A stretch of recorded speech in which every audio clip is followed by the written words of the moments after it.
വറഹ്മത്തുള്ളാഹ്. പ്രിയപ്പെട്ട മുഅ്മിനീങ്ങളെ, പുറം സാദാത്യങ്ങളുടെ ആണ്ട് നേർച്ചയുമായി ബന്ധപ്പെട്ടുള്ള തയ്യാറെടുപ്പിലാണ് ഈ പ്രദേശവാസികളും മക്കാമിന്റെ പരിപാലകരും. മുറിയാത്ത ഓത്താണ് ഇവിടുത്തെ ഒരു പ്രധാനപ്പെട്ട കർമ്മം.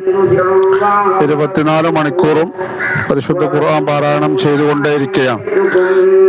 ഈ പരിശുദ്ധമായ ആണ്ട് നേർച്ചയുടെ സമാപനം വരെ ഇത് തുടരും. പാണ്ടിക്കാട് ഒറാമ്പുറത്താണ് മഹാന്മാർ അന്ത്യവിശ്രമം കൊള്ളുന്നത്. മഹാന്മാരായ ഓമ്പുറം സാദാത്യങ്ങളുടെ മക്കാം കൊള്ളുന്നത്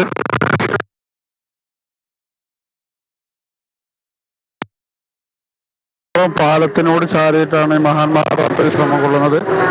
അവരുടെ ആണ്ട് നേർച്ചയുടെ ഭാഗമായിട്ട് നടത്തപ്പെടുന്ന പരിപാടികളിൽ പ്രധാനപ്പെട്ട പരിപാടി ഓത്ത്. അതാണ് നമ്മൾ കേട്ടുകൊണ്ടിരിക്കുന്നത്. അൽഹംദുലില്ലാ, ധാരാളം ആളുകൾ ഈ ആണ്ട് നേർച്ചയുമായി ബന്ധപ്പെട്ട് ഇവിടേക്ക് സിയാറത്തിന് ഒഴുകിക്കൊണ്ടിരിക്കുകയാണ്. കച്ചവടക്കാരും മറ്റൊക്കെ ഇവിടെ എല്ലാ വർഷവും സജീവമായി പ്രവർത്തിക്കാറുണ്ട്. അൽഹംദുലില്ലാ.